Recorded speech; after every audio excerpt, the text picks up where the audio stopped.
ॐ अज्ञानतिमिरान्धस्य ज्ञानञ्जनशलाकया चक्षुरुन्मिलितं येन तस्मै श्रीगुरुवे नमः। हरे कृष्ण। भगवद गीता अध्याय 9 द मोस्ट कॉन्फिडेंशियल नॉलेज, श्लोक संख्या 21। ते तं भुक्त्वा स्वर्गलोकं विशालं क्षीणे मुन्ये मर्त्यलोकं विशन्ति एवं त्रैधर्मं नुप्रपन्ना गतागतं काम कामा लभन्ते। इस प्रकार जब वे उपासक विस्तृत स्वर्गिक इंद्रिय भोग को भोग लेते हैं और उनके पुण्य कर्म के फल क्षीण हो जाते हैं, समाप्त हो जाते हैं, तो वे इस मृत्यु लोक में पुनः लौट आते हैं। इस प्रकार जो तीनों वेदों के सिद्धांतों में दृढ़ रहकर इंद्रिय सुख की गवेषणा करते हैं, उन्हें जन्म मृत्यु का चक्र ही मिल पाता है।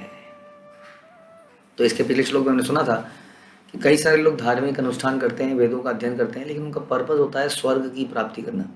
यानी कि स्वर्ग में क्या खासियत है? इंद्रिय भोग, मज़े करेंगे, इस संसार की समस्याएं नहीं होंगी और मज़े पूरे होंगे, ज़्यादा होंगे।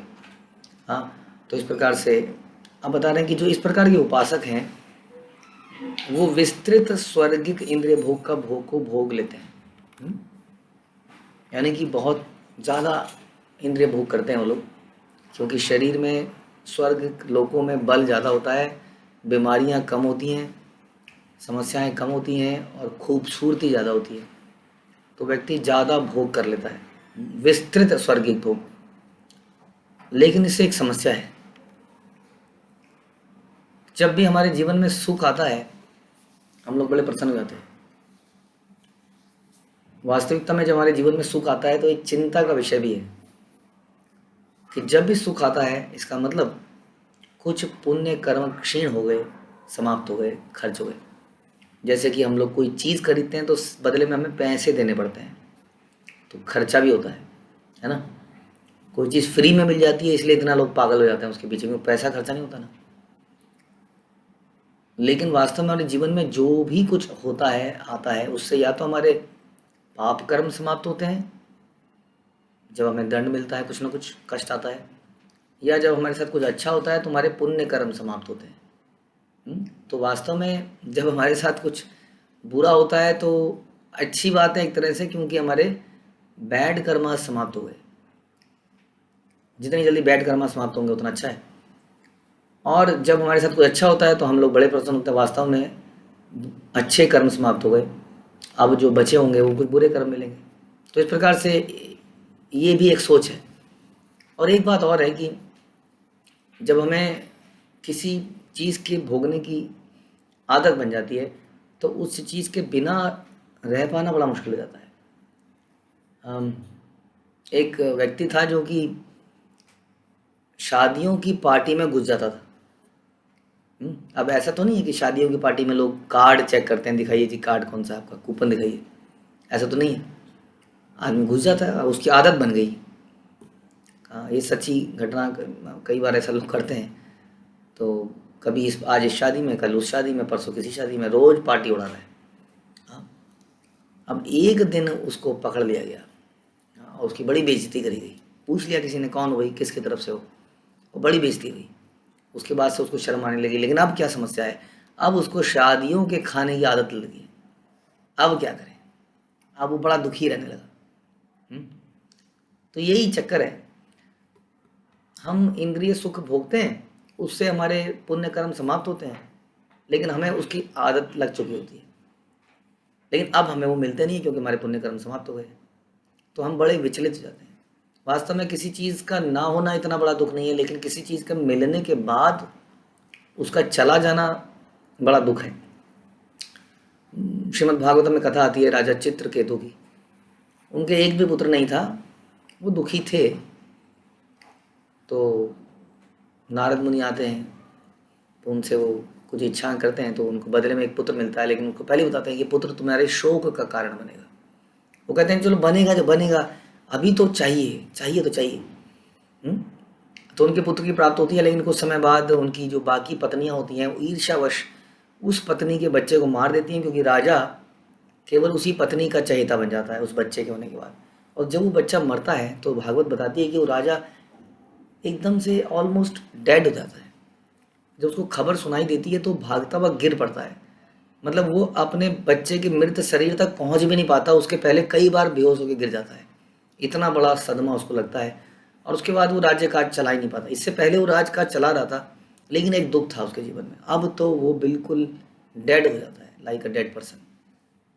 एक और ये एक एग्जाम्पल है कि इस प्रकार से हमारे जीवन में हमें जब सुखों की आदत पड़ जाती है और जब हमारे जीवन से सुख छीन लिए जाते हैं। देखिए, अक्सर कई बार हमारे जीवन में हमें बहुत सारे रिश्ते मिलते हैं, बहुत सारी वस्तुएं मिलती हैं।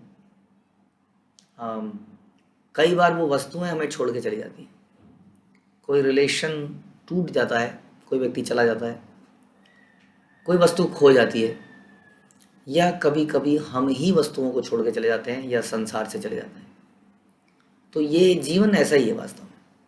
इसलिए किसी वस्तु के प्राप्त होने से व्यक्ति को इतना एक्साइटेड नहीं हो जाना चाहिए, ना ही किसी वस्तु के खो जाने से व्यक्ति को बहुत ज़्यादा दुखी हो जाना चाहिए, क्योंकि यहाँ पर मिलना जुलना इस प्रकार से चलता ही रहेगा। हाँ, अब इम्पोर्टेंट बात समझने की ये है, जो हम पहले बता रहे थे, कि हम इतने वैदिक अनुष्ठान या कुछ पूजा पाठ करते हैं कुछ अच्छा प्राप्त करने के लिए, और पुण्य पर कर्मों के फल उससे हमारे क्षीण हो जाते हैं। हाँ, और इस प्रकार से यहाँ बता रहे हैं स्वर्ग में जाने के बाद भी हमें दोबारा से इस मृत्यु लोक में आना पड़ता है। ये बहुत बड़ी समस्या है। संसार में इस तरह से जाना चाहिए कि दोबारा ना आना पड़े, क्योंकि दोबारा आना बहुत ही कष्टदायक है। जन्म अपने आप में ही बहुत कष्टदायक, आप सभी जानते हैं, हम भूल चुके हैं उस प्रोसेस को। वरना अगर हमें वो याद दिला दिया जाए, किसी तरह से हमारी मेमोरी में वो पेन अगर आ जाए ना, जो 9 महीने हमने झेला होगा, वो तो बहुत शुक्र की बात है कि हमारे दिमाग में वो पेन है नहीं। काल कोठरी में एक प्रकार की बंधे रहना, अगर वो याद आ जाए तो हम क्या होगा हमारा हालत। तो जन्म अपने आप में एक समस्या है। उसके बाद आप सभी जानते हैं कि बचपन की पढ़ाई कितनी मुसीबत वाली चीज़ थी। हम कहते थे एक बार स्कूल से निकल जाएं तो ज़िंदगी की वजह आ जाए, फिर एक बार नौकरी लग जाए, और न जाने वो एक दिन कभी नहीं आया आज तक। हाँ, इस प्रकार से ये जीवन, उसके बाद बीमारियाँ, उसके बाद मृत्यु। तो इस संसार में दोबारा आना बड़ा कष्टदायक है। इसलिए जब भी हम कुछ कार्य करते हैं, धार्मिक कार्य, तो उसको हम भगवान की प्रसन्नता के लिए करें, ना कि अपनी किसी वस्तुओं को प्राप्त करने के लिए। क्यों? क्योंकि हमने अभी सुना कि जब हमें कुछ वस्तुओं की प्राप्ति होती है तो हमारे पुण्य कर्म समाप्त होते हैं, हमें उस वस्तु की आदत लग जाती है, और वो वस्तु एक दिन हमसे ज़रूर छीनी जाएगी या हम चले जाएंगे, तो अब हमें अपार दुख होता है। और यही समस्या है। इसलिए संसार की वस्तुओं के लिए कुछ भी करना इज़ नॉट इंटेलिजेंस। ये समझने का बात है। तो स्वर्ग लोक में भी हम तब तक रहते हैं जब तक हमारे पास अपने पुण्यों का क्रेडिट है, और जैसे ही हमारे पुण्य समाप्त होते हैं हमें स्वर्ग लोक से नीचे फेंक दिया जाता है। स्वर्ग लोक में भी हम इटर्नली नहीं रह सकते, है ना। ये समझने की बात है। कह रहे हैं यहाँ पे भगवान स्वयं बता रहे हैं कि इस मृत्यु लोक में पुनः लौट आते हैं। और इस प्रकार जो तीनों वेदों के सिद्धांतों में दृढ़ रहता है और इंद्रिय सुखी की गवेषणा करता है, एक व्यक्ति है जो कि बहुत ही कड़ाईता से, बहुत ही कड़ेपन से नियमों का पालन करता है, लेकिन उसका पर्पस इंद्रिय तृप्ति है। तो इसको हम नियमाग्रह भी कहते हैं कई बार। इसका मतलब है कि जैसे हम बोलते हैं कि रिचुअल्स को में जब स्पिरिट नहीं होती है तो स्पिरिचुअल नहीं बन पाते, वो रिचुअल ही रह जाते हैं। वो ऐसे रिचुअल को कोई फ़ायदा नहीं है जिसके पीछे की भावनाएं नहीं है, जिसके पीछे की भावनाएं भगवान को प्रसन्न करने की नहीं है, तो वो रिचुअल यूजलेस रिचुअल है। बहुत सारे लोग हैं जो बहुत सारे नियमों का पालन करते हैं, बहुत सारे व्रत रखते हैं, उनको एक एक चीज़ का बड़ा पता है। आप भक्त लोग भी कई बार उनके पास जाते हैं तो उनको ही कानून सिखा देते हैं। ऐसे नहीं होता, देखो इस हाथ से करना है, ऐसे करना है, ये करना है, ये मंत्र बोलना है। अरे तुम कैसे भक्त हो भैया, देखो तुमसे ज़्यादा हमें पता है। लेकिन उनके पीछे वो स्पिरिट नहीं है उनके पास, जो कि भक्त के पास होती है। भक्त के पास भगवान के प्रति वो प्रेम है, वो सेवा की भावना है, जिसके कारण से भक्त चाहे कुछ भी करे, भौतिक कार्य भी करता है, तो वो स्पिरिचुअल बन जाता है। जैसे कि श्रील प्रभुपाद जब मंदिरों का निर्माण करते थे तो सीमेंट का हिसाब रखते थे, बदरपुर का हिसाब रखते थे। और वो भी प्रभुपाद कहते थे कि एक आध्यात्मिक कथा है, वो कहते थे कि जब इस प्रकार से माल के ढोने की, ईंटों की, मसाले की है, इसकी आवाज़ें आती हैं, तो ये एक प्रकार का कीर्तन है उनके कानों में, क्योंकि उनको दिमाग में बस यही आ रहा है, मेरे भगवान का एक सुंदर मंदिर बनने वाला है। इस प्रकार से भक्त लोगों का स्पिरिट अलग ही है, भक्त लोग अगर कुछ रीति रिवाज नियम कानून नहीं भी जानते हैं तो भी भगवान के प्रिय रहते हैं। हाँ, और भगवान कहते ही हैं कि सर्वधर्मान परित्यज्य मामेकम शरणं व्रज। ऐसे हर रीति रिवाज को, ऐसे हर धार्मिक कृत्यों को जिसका उद्देश्य भगवान का प्रेम प्राप्त करना नहीं है, उसको त्याग देना चाहिए, भगवान कहते हैं। और इसके अगेंस्ट में कुछ लोग ऐसे हैं जो तीनों वेदों के सिद्धांतों में बड़े दृढ़ हैं, बड़े पक्के हैं नियमों के। हाँ, लेकिन उनका पर्पस केवल क्या है? इंद्रिय सुख, how to live happily in this world. मैं और मेरा परिवार कैसे सुखी रह सके, केवल यही उनका पर्पस है। हाँ, तो उन्हें क्या मिलता है? उन्हें जन्म मृत्यु का चक्र मिलता है, नथिंग मोर देन दैट। जन्म मृत्यु का चक्र। ये इस तरीके से है जैसे कि हम कई बार कोई गेम खेल रहे हैं, जैसे फुटबॉल हम खेलते हैं। अब फुटबॉल हम खेल रहे हैं, अब किसी को मार रहे हैं, टांग उल्टी सीधी, उधर से रेफरी सीटियां बजा रहा है, सीटियां बजा रहा है, हमें कुछ सुनाई नहीं दे रहा है, हम बस मार रहे हैं, पीट रहे हैं किसी तरह से। थोड़ी देर में क्या होता है? थोड़ी देर में रेफरी हमें आउट कर देता है गेम से ही। हाँ, गेम को रोक देता है, सारे लोग डूब जाते हैं, इस व्यक्ति को बाहर फेंका जाता है, फिर गेम चलता है।